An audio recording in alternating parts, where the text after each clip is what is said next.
John McLaughlin. I'm with the Office of Education for NOAA, and I'm here on behalf of the federal agencies that support GLOBE, which are primarily NASA and NSF.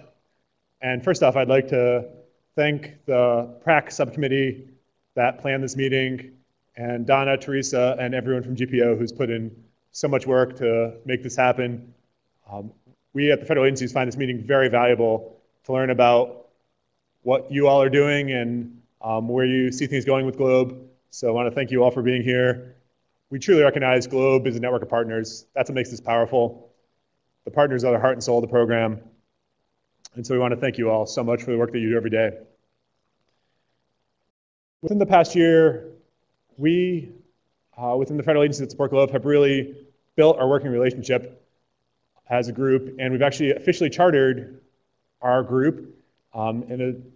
Working with Andy and GPO, we formed the GLOBE Program Office Advisory Board, which NOAA, NASA, NSF, and UCAR sit on.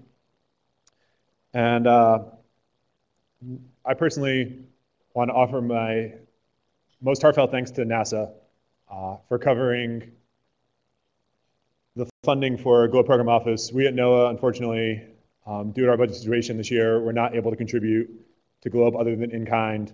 And so NASA has picked up the full funding of the GLOBE Program Office, as well as funding the system refresh. So moving forward with GLOBE, you're going to see a more community-based approach from us. As I mentioned, we value the partners as the heart and soul of the program. And I think as you'll see moving forward, right now we're kind of gathering input for the future of GLOBE, but we really do view it as a community-based program. That'll be really key to the design of the new website, which you'll learn more about later this morning. Has anyone been a beta tester or seen the beta version of the new GLOBE website? Okay, so a few of you. The design of the website is to support online community building and collaboration. It allows for peer-to-peer communication, discussion, and social networking features. So definitely the main focus is building and supporting the GLOBE community and GLOBE partners. And we're excited to see the launch of that website in the next few months in what's going to be the summer for those of us in the Northern Hemisphere. In addition to the advisory committees that Teresa did a great job of overviewing, we in the federal agencies have formed 2 short duration panels. First is headed by Dr. Dixon Butler, who Teresa introduced earlier this morning. How many of you have met Dixon?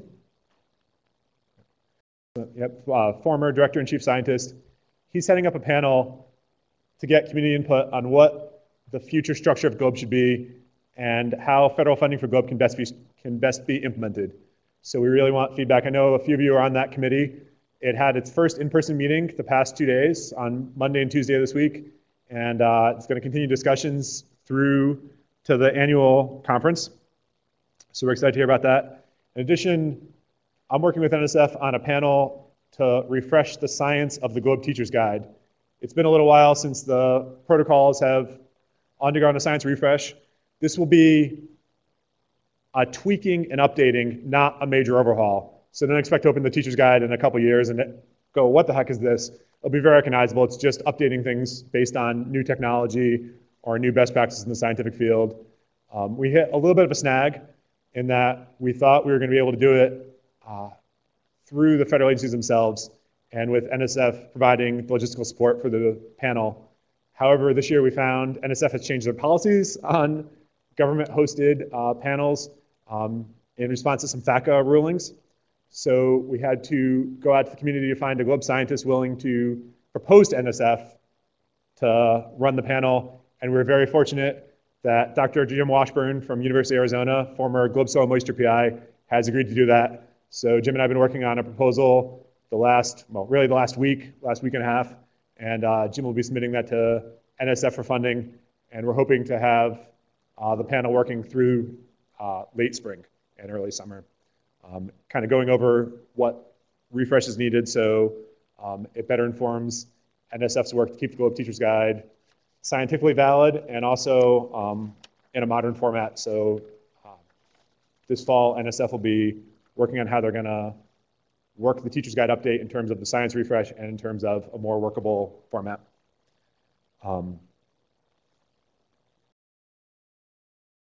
Well, we're really excited about the upcoming Master Trainer Refresh workshop. I want to thank the subcommittee of the PRAC who's been organizing that, and GPO as well.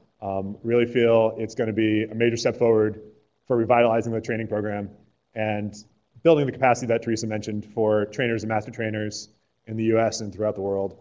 So we're very excited about that. We're also looking forward to the launch of phase 2 of the Student Climate Research Campaign, which is really going to be focused on student research. I think something that's near and dear to the hearts of a lot of people in this room, as well as near and dear to our federal agencies.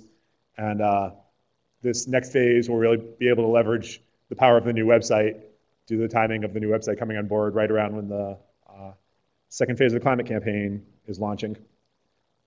I also have some exciting news for those of us in the federal agencies. We are soon, or we're actually officially now, US partners as well. So we're here in this meeting also as a US partner. NASA Goddard has formed a partnership to support teachers around Maryland, Pennsylvania area, and we at NOAA are becoming involved, and we're looking to eventually expand to Chesapeake Bay area, and it's going to be a partnership that trains teachers, hosting our first teacher workshop in early summer, and then we're also looking at a hybrid model where we may actually try to support some partners in the region. So we are excited about that.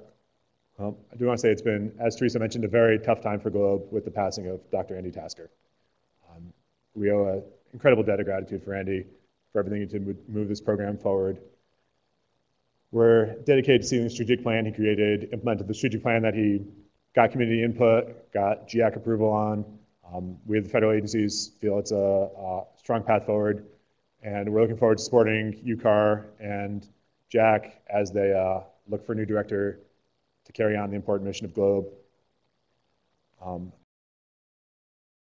We're looking forward to talking with you more this week. I'll be here all week. We really value your input and opinions, so if you have any questions about any of the things I mentioned or just want to talk, give me any updates on how your partnership's going, what you want to see with Globe, please let me know. We'll have a NOAA booth here at the NSTA conference, and we're also looking forward to seeing all of you at the partner meeting in July in St. Paul, and many thanks to Tony for all of his incredible work to make that happen. The two panels I mentioned, Dixon's panel on the way forward for Globe and the panel I'm working on for the science refresh, we'll give report outs at that annual meeting and ask for community input on the plans at that point as well. So that's all I have to say other than thank you and look forward to talking with you the rest of the day and throughout this week.